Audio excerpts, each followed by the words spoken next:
Yo, what's going on, YouTube? Welcome back to another Minnesota Twins game review. And unfortunately, I'm not able to tell you we swept the Mariners. That's unfortunate. I was so excited yesterday, but no, it did not work out that way today. And sometimes you just lose good games. Sometimes you outwork yourself. Sometimes the other team just beats you. And today we did a little bit of both, and we will not end up sweeping the Mariners. We end our 5-game winning streak and our 6-game winning streak on the road. Right there. We also did not hit a home run today. So we our 13-game home run streak comes to an end. We also got out hit, and we did not score first. So, like I said, a lot of things that just didn't go our way today. We had opportunities. We just didn't execute. We just gave a couple of runs away. Couldn't get it back.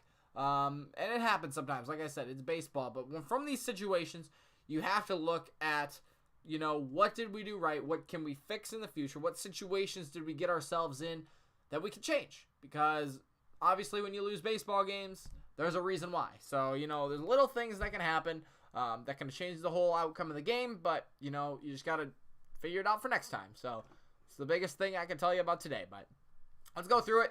There are definitely things that I know I can point out. One being the lineup. I didn't like the lineup today. I get that you want to give these guys days off.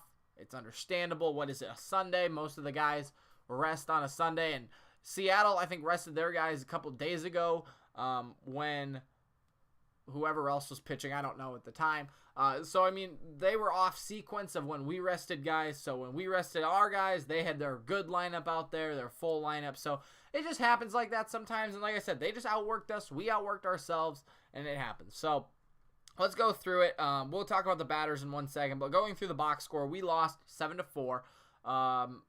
We got out hit.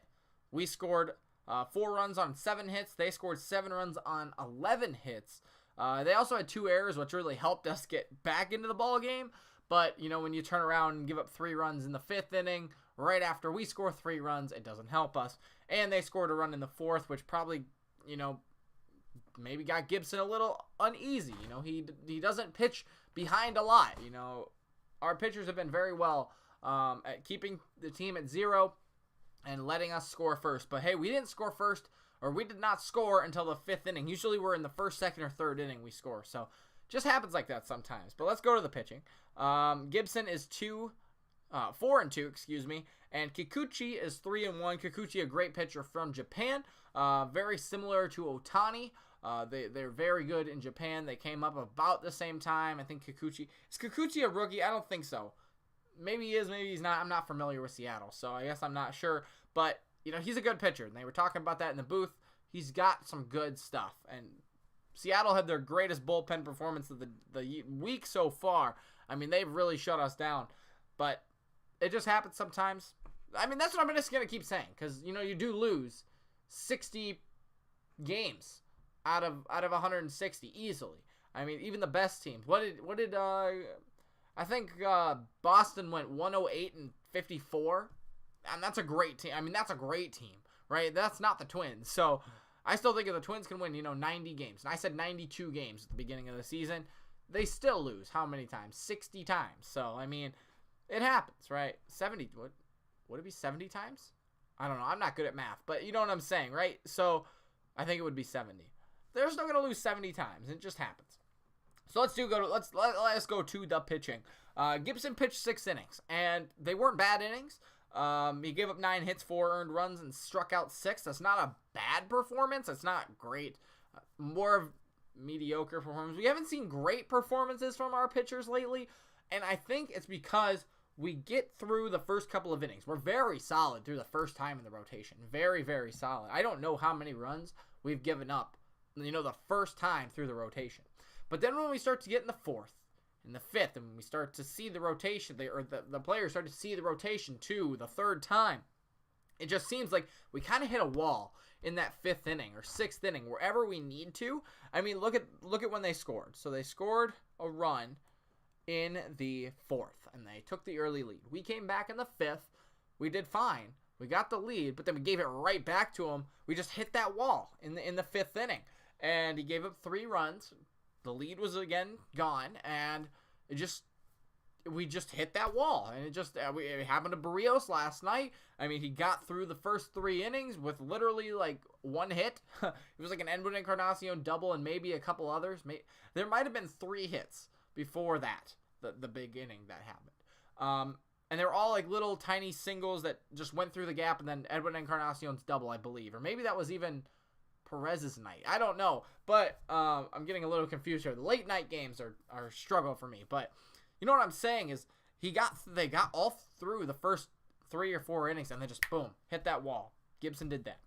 And then May came in and didn't make it better, because in his 1 inning, he got 2 outs and then walked 2 guys. And when you walk to get to the middle part of the lineup, you walk the first couple of guys, bad things happen. And Edwin Encarnacion teed off on one today, just got over the wall. Same with Mitch Haniger, just got over the wall in center field. Vogelback, I think Buxton could have had a chance at that one, but it happens. It sucks, but it happens. And our bullpen just fell apart today, just a little bit more than I think we wanted it to. But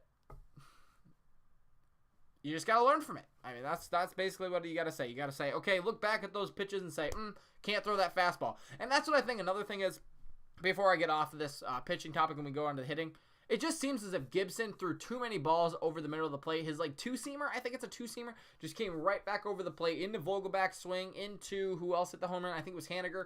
Haniger just right into their swing paths. And it's just like, all right. Okay. I mean, it looked too easy for him, and it just, because the fastball stayed right over the middle of the plate, and it just didn't work. So you lose. That happens. So let's go to the hitting now. This is the other thing that I was kind of talking about. We had a weird lineup today. I did not like this lineup very much. Scope in the DH, like, he's been good. Like yesterday, he had a really good game with everybody else. In the other game, he did fine. But, like, why is he batting second? I don't like him up in the top of the lineup. He's just too swing happy, I think. And to have Polanco be pretty swing happy, Kepler be pretty swing happy already at the 1 and the 2. Kepler didn't play today, or at least didn't start. I don't know if I want him up there in the lineup. Just the way he approaches things. Not that he's bad and he's being aggressive, right? But I feel like he would be better in a 6 or 7 spot where Sano is. Because Sano obviously isn't doing anything. So I don't know if I like him up there. And then Astudillo was catching today. That's fine. Sano at third base. Andrianza in right field. I mean, obviously give Kepler the day off. It was a lefty. That makes sense. Arraez at second base. Okay, I guess. And then Buxton in center field, obviously. But I just don't like that. I don't know if I want those 3 guys. Sano, even Astudillo, Sano, Andrianza and Arraez, like, all right together. Maybe it's just me. I just feel like those guys are, like, not rookies, but, like, they just haven't proven themselves as much as the other players have, like Scope, or Polanco, or Kepler, or Rosario up at the top of the lineup, even Buxton at the bottom. These, obviously, Arraez and Sano are just coming up. Andrianza's had a good month of May. Astudillo's coming off the IL. I just don't know if these 4 guys really group together well and can string together hits. So that's just my opinion on it. Maybe you guys let me know. But just that weird, it's just kind of weird to see that lineup today with Gonzalez having a day off, Castro having a day off, and Kepler having the day off. So 3 really good guys and 4 guys just kind of not really clicking all the time together. It's just, I don't know. Maybe it's just weird, but I just didn't like it. And I feel like that had definitely, repercussions on why the score ended up being the way it was. But a couple of other things. Polanco went 4 for 5. We had 7 hits in the game. So he was literally our entire offense. And when that happens, you don't win a lot of games. So, I mean, he did what he could. 4 for 5. He's batting .343, the leader in the AL. Good for him. With an OPS of over 1 now. Great. Scope 0 for 4. Crone 0 for 4. Crone struck out with the bases loaded again. So somebody, Zach, if you're watching, whoever else is watching, can somebody figure out how many times Crone has struck out with the bases loaded? I know at least 4 or 5, and that's bad. And I think we would have scored first if he would have gotten a hit. I think there were 2 outs as well. Just stuff that we go back to when we lose. It's like, okay, we get 2 out hits, we don't score, we strike out with the bases loaded. That kind of stuff happens, but it's just those are the reasons why we lose. So he went 0 for 4. Rosario 0 for 4. Ostillo 1 for 4. Sano 0 for 4 with 3 strikeouts. Are you kidding me? That's not good. Adrianza 1 for 4. Arraez 1 for 2 with 2 walks. He is good. I like him, though. I just don't know if 8 is the right spot for him right now. I don't know. I want to give him a couple more games before I really make an opinion on that. And then Buxton 0 for 3 with a run on a walk. So that was a weird 5th inning. You guys can go watch it. I'm not going to bore you with it, but it was a 2-out, or not 2-out bunt. Bases, first and second bunt. Couple errors by the Mariners. Got us back in front, but then we gave the lead right back. And I would spend more time on that if we didn't give the lead right back. So, I mean, it wasn't too much that happened. But, you could just tell is a lot of 0 for 4s. And that's just not good. It happens. It really sucks when you go from 18 runs scored on, 20 hits, 19 hits, to 7 hits, 4 runs scored, back-to-back days. But that just tells you how, great baseball can be. And that's why I like baseball, because you never know. It's very inconsistent, but it's consistently inconsistent, which makes it awesome, I guess. I don't know. But let me know what you guys think for today. I don't know. It was just kind of a wash game for me. Like I said, you lose 70 games during the season. And you can't win them all, right? So we lose today. We got beat. We beat ourselves, bases loaded. A couple other times when we just struck out too many times, or we had 10 strikeouts today.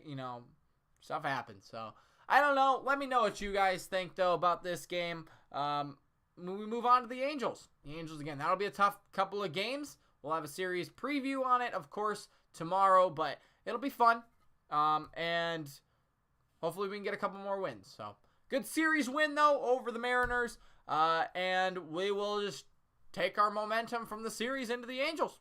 And hopefully we can win a couple games there. So that's all I got for you today. Make sure to leave a like if you enjoyed the video. Subscribe if you haven't already. And comment because I want to say hi. So that's all. See you tomorrow for another one. Peace out, guys.